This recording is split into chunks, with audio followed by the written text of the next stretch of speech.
Welcome to day 20 of the 300 movie challenge.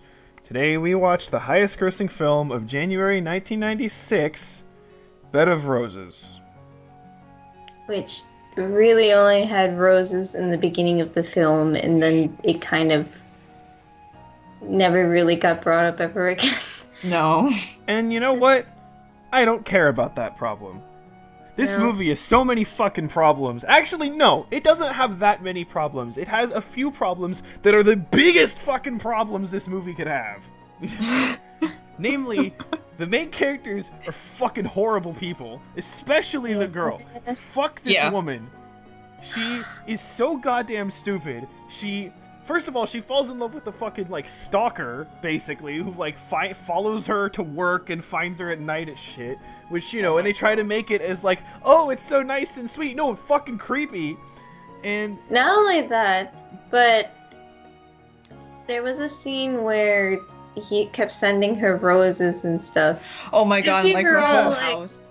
Oh, okay, this was over a span of a week or something. But then he's like, no, we met up yesterday and stuff. So we were all just like, what? He sent 12 things of roses in a day. What the fuck? And again, the movie's playing it as if oh, it's so sweet, it's so romantic, and it's not! I was creepy. So uncomfortable throughout this movie. It's okay, you know how I was talking about how in Dumb and Dumber, how they were kind of playing it as oh, he's, they're the, it's just the nice guy trying to get the woman, right? Yeah. That's kind of what this is, too. Because it's oh, look, he's the nice, quirky guy who wants to get the woman, except he's a fucking creepy stalker. And he even mentions certain, lines and stuff, don't worry, it's a public place. It's who says that? Yeah, it's I'm just you can't be so awkward that you sound like a serial killer. Yeah, it was so... They were both, unbelievably awkward. And she's, okay, look. He's awkward and, creepy. Okay, fine. She's awkward and a fucking stupid asshole. Not only is she just... Okay, she's, all worried about her past, which is basically that, she's adopted. Okay. That kind of sucks. That kind of sucks, but, that's not a big deal. She makes it out as, this huge deal, and that, she's worried that he's gonna leave her. It almost sounds like she murdered someone, and she didn't. Why the fuck would you leave someone you love if you find out, oh, they're adopted? That doesn't fucking change anything. No. It's fucking stupid. Speaking of that was the proposal scene thing. Oh my god. Oh my god. Much cringe. Where she was like, you've lived in a house where everyone has loved you. No one has ever loved me and everything. And it's okay, but now he's giving you what you want. He's giving you what you want. Marry him. Even though you don't deserve him. Even your own vapid stupidity, you want X. He's giving you X, and you're no, you have X. I don't deserve it. Which, you don't, but you're a selfish bitch, so you should think you do.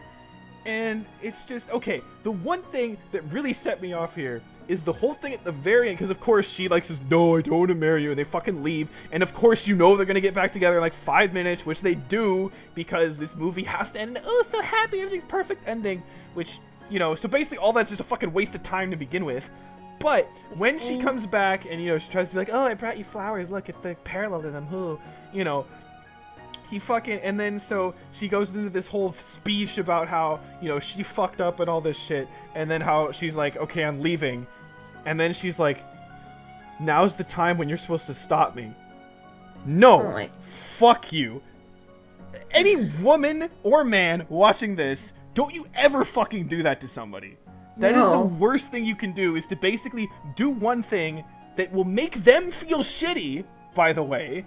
Guilt tripping them, and then do not do that at all. It is the most horrible thing you could do to somebody. And then, because the thing is, afterwards, if they don't follow through with it, if they don't, figure out what you're trying to do, and they don't go through with it, you will feel shitty yourself. So basically, you're probably hurting yourself and that person. Even if it works, you're just hurting your relationship in general, because it sounds like you're a fucking fraud.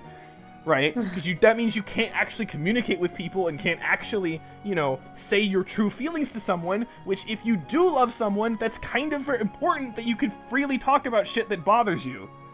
Exactly, which she also... She missed the point throughout the whole movie. Conveniently, she'll flip and flop over the whole I'm a realist or I'm a fantasy person. Yeah. Oh yeah, there were like so many contradictory things about that where she would talk to her friend and she'd be like, oh yeah, I want like a nice fairy tale life and whatever, and then She'd flip flop on it, and it was like almost whatever was more made her seem right in that sense. I guess I don't. And then she went on a whole like self-pity thing where she made it seem as if you're supposed to feel sorry for her, like the people around her are supposed to feel sorry for her and sympathize with her and empathize with her.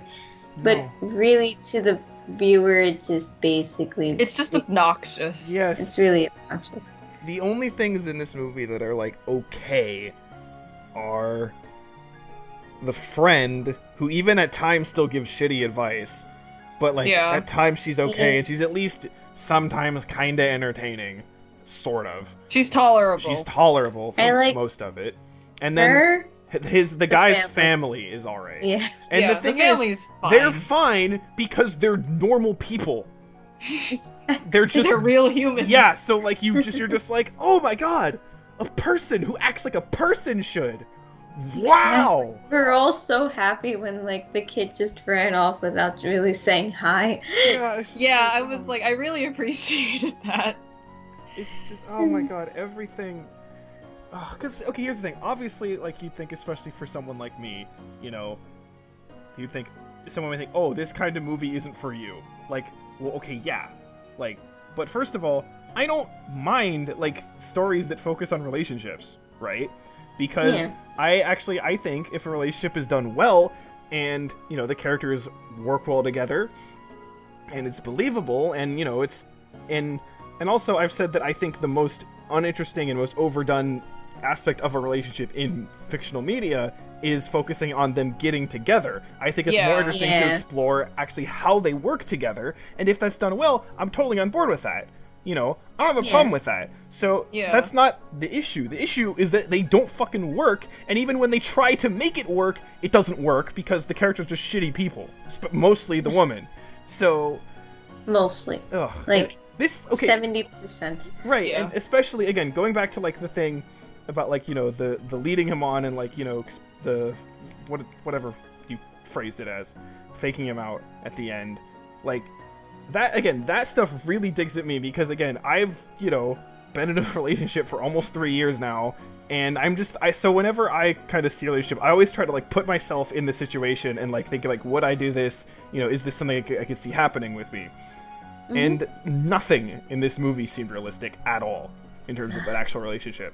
And it's just, you know, I'm just thinking about this, and I'm just like, goddamn, if I tried to do any of this shit to, you know, the person who I'm with, like, she would have left me immediately. She would have been like, this fucking idiot, like, you know. So because like I'm trying to think of roses per hour. Jesus Christ! Bye.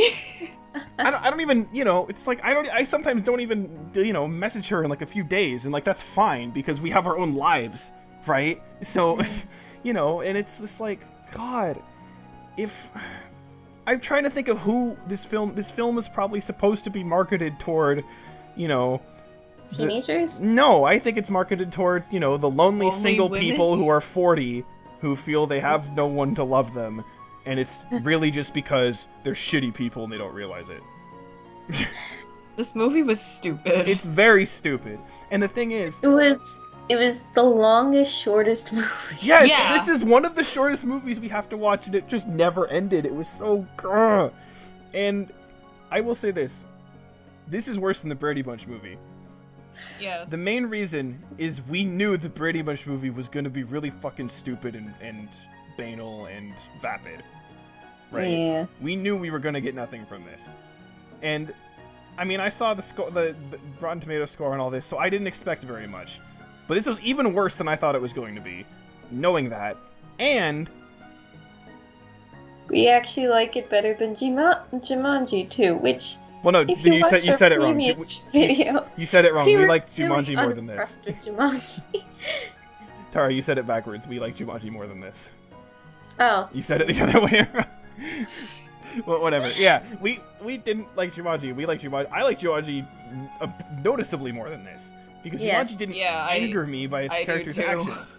So, yeah, like again, it's I guess it's not as unbelievably offensive as Dumb and Dumber, but it's really fucking stupid. And again, if someone is trying to use this as a basis for a relationship, it will harm them because this Basically. fucks that up completely. So, I think for the big number 20, do we have a second film for the Sora treatment? I'm really tempted. I think we do. You know what? Because we're like doing it. I thought going into this, I thought this would just be like a normal cliche romantic comedy movie. yeah, I thought we it would all just thought be that like they were rom-coms because of Fallon. yeah. He said it was a rom com, but then we found out it was just like a regular romance movie. And okay, whatever. If it was just a normal romance where it's like girl meets guy, they're both kind of bored with their lives, and then they get together. Okay, that would be like kind of whatever. It'd be dumb and Yeah. stupid, but yeah. It would be at least like I don't know, like kind of indifferent. You wouldn't But- feel angry you watched it. I was so mad at the people in this movie. Yes. Ugh.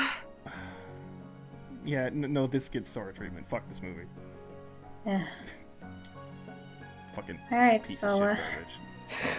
Sora gets a new toy to play with. Again. Again. See, at least nothing in 1995 got the Sora treatment. That is true. Oh, Nothing yeah, in that's this- true. There were a few things that were a little kind of close, but nothing got it. You know, we had Brady Bunch movie and Waterworld and Jumanji, but no, those didn't anger us. No. At This- least they had entertaining points. Like, okay, maybe not the Brady Bunch movie, but Jumanji was like enjoyably stupid at times. Yeah, Waterworld, nuts. Waterworld was just like a mess. it was a mess, but it wasn't like awful. It was just a bad mess. It wasn't like horrible in like aspects, but yeah, and it had a few ideas that were at least okay. But yeah, I hate this thing. Fuck this movie. Sora gets a treat. Sora gets a treat. Fuck this movie. Goodbye. Bye. Bye.